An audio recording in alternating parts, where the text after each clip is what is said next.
What really happened to Terry McSpadden?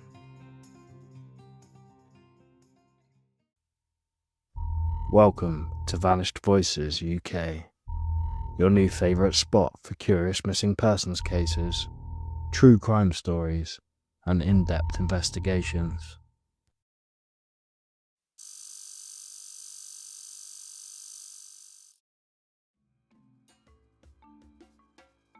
Vanished without a trace. The disappearance of Terry McSpadden. In March 2007, 24-year-old window fitter and devoted father Terry McSpadden vanished from Wisbech, Cambridgeshire. Over 18 years later, his disappearance remains one of Norfolk's most baffling cold cases. In this video, we'll walk through every confirmed fact, from his last known movements to charges brought and dropped, and the very latest developments, so you have the full picture, straight from the most reliable sources. Terry McSpadden was 24 years old and worked as a window fitter around Wisbech. He was also a father of 2 young children and was described by those who knew him as a hard-working and family-orientated person. Terry's routine was as ordinary as it was unremarkable, until the night of his disappearance. Wisbech, a market town near the Norfolk border, has a close-knit community known for its historic architecture and agricultural roots. In 2007, crime rates were low, and residents recall a sense of shock when Terry disappeared. Local businesses and volunteers joined the search efforts, distributing flyers and organising door-to-door inquiries. On the evening of Friday the 1st of March 2007, Terry spent the evening with friends at the Locomotive pub in Wisbech town centre. Witnesses paced him there well into the night. After leaving at around closing time, he told friends he intended to return to his home in nearby Elm, but he never arrived. At approximately 1 AM on the 2nd of March, CCTV at Tesco Extra on Cromwell Road, Wisbech, captured Terry withdrawing cash and purchasing goods. At 8:43 AM on the 2nd of March, his electronic tag, worn as part of a court order for a minor offence, registered movement at an address on Outwall Road, Elm, where he was staying with a friend. After these 2 data points, there was no further record of Terry's movements, no CCTV sightings, no phone calls, and no bank transactions. When Terry failed to return home or attend work on the morning of the 3rd of March 2007, his family reported him missing to Norfolk Police. Initially classified as a routine missing person inquiry, the case was elevated to a murder investigation only after later developments in 2011.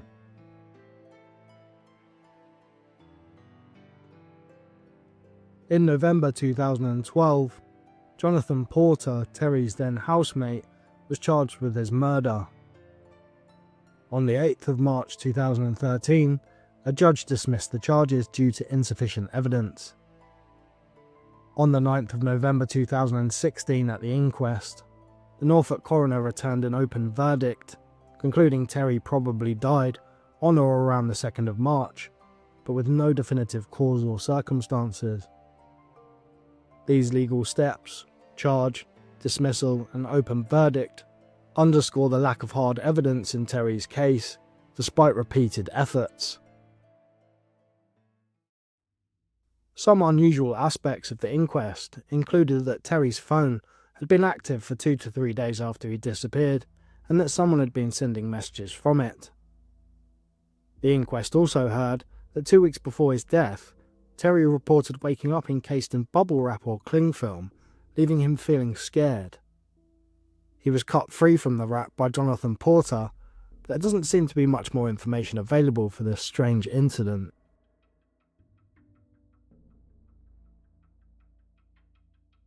In the years that followed, Norfolk Police and Crimestoppers issued appeals.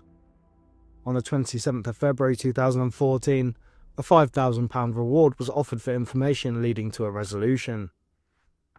In February 2025, A fresh appeal renewed interest, with officers urging anyone, no matter how small the detail, to come forward. These public calls highlight both the ongoing hope for a breakthrough and the reality that leads have run dry.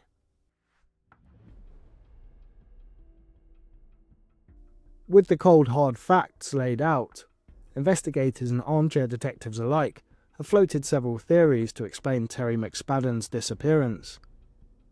While none can be confirmed, each offers a lens through which to weigh likelihood and motive. Terry was known to be engaged in occasional disputes, perhaps with a friend or neighbour before his disappearance. As mentioned previously, charges were brought in 2012 against his housemate Jonathan Porter, suggesting police saw at least some evidence of personal conflict. The quick disappearance after the CCTV sighting and tag reading lends itself to a pre-planned attack by someone who knew Terry's routine. Porter's case collapsed for lack of evidence, and no other suspects have emerged from his inner circle. If a friend were involved, one might expect more tangible leads: phone records, eyewitnesses, or forensic traces. Another theory asks whether Terry was in the wrong place at the wrong time, perhaps mugged or abducted by someone with no prior connection to him. The early morning hours in a small town can be poorly lit and sparsely populated. An opportunistic attacker could strike between the Tesco CCTV sighting and the tag reading without detection. Random abductions of this nature are extremely rare in Wisbech, and the absence of any additional CCTV or phone activity suggests a level of planning inconsistent with a spur-of-the-moment crime. Another theory suggests that Terry may have had an accident, slipped and fallen, hit by a vehicle, or suffered a medical emergency, and someone tried to hide the evidence. No body has ever been found, and partial remains only turned up in 2025. This gap could indicate deliberate concealment. If an accident occurred in a public area, it would likely have left trace evidence such as clothing or personal items. Although there's no direct link to gangs, some have speculated that Terry's disappearance was related to wider criminal activity in the region. Organised groups can operate under the radar, and a professional abduction would explain the absence of CCTV. Investigators have not uncovered any ties between Terry and local crime networks, and no known group has claimed responsibility or been linked to his case. The acquaintance foul play theory has the strongest investigative thread. Charges were once brought, yet ultimately fell short. Random crime seems less plausible given the lack of additional evidence. Accident and cover-up could account for the missing remains, but doesn't explain the total lack of personal effects. Organised crime involvement remains speculative in the absence of any intelligence reports or community rumour substantiation. Each theory underscores the same frustrating truth. Without fresh information or witnesses, Terry's fate remains obscured by time. Theories will continue, but the only way to move beyond them is through new, verifiable leads. Terry's two children have grown up without closure. The case has become emblematic of the challenges faced by cold case investigations in small communities, highlighting the critical role of public cooperation in evolving forensic methods. Terry McSpadden disappeared from Wisbech in 2007. Approximately 10 miles away in Christchurch, Cambridgeshire, 54-year-old Julie Buckley went missing in January 2012. She was last seen on CCTV at a Budgeon's supermarket in March on the 28th of January. Her disappearance is being treated as a murder investigation, although her body has not been found. I recently covered Julie's case on this channel, highlighting the urgent need for information and the challenges faced in such investigations. While there is no known connection between Terry and Julie, the geographic proximity and the nature of their disappearances raises questions about patterns in missing persons cases and the importance of timely, coordinated investigative efforts.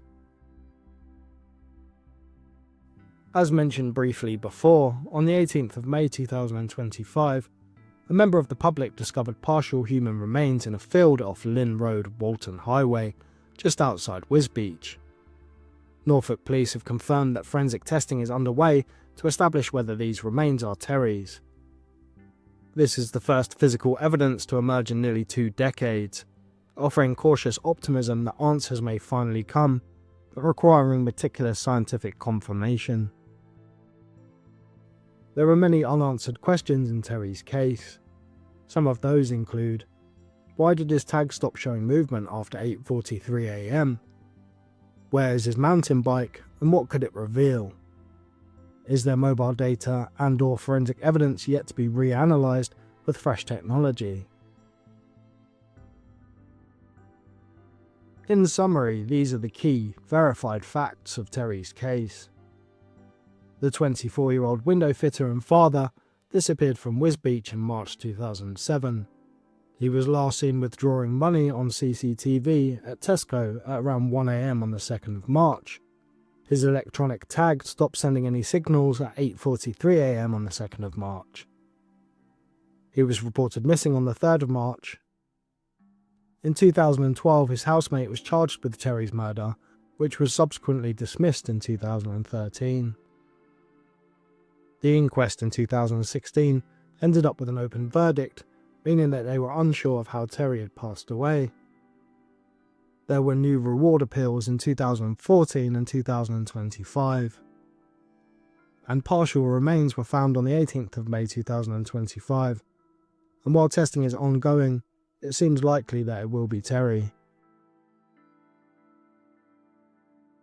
Despite exhaustive efforts, Terry McSpadden's fate remains unknown at this time. As technology advances and community memory persists, the possibility of unlocking this cold case grows. Please share this documentary, revisit overlooked details, and if you hold any information, no matter how seemingly insignificant, contact Norfolk Police. Hopefully for Terry's family, the answers will come to light very soon, and they will finally have some form of closure. If the human remains found recently are Terry, I hope that they give the authorities the clues that they need to bring Terry's killer to justice.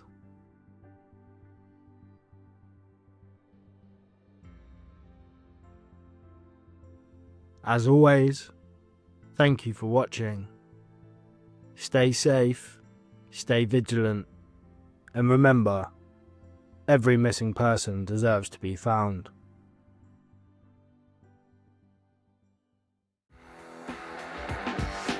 Like, comment and subscribe to see more new and cold missing persons cases from the UK.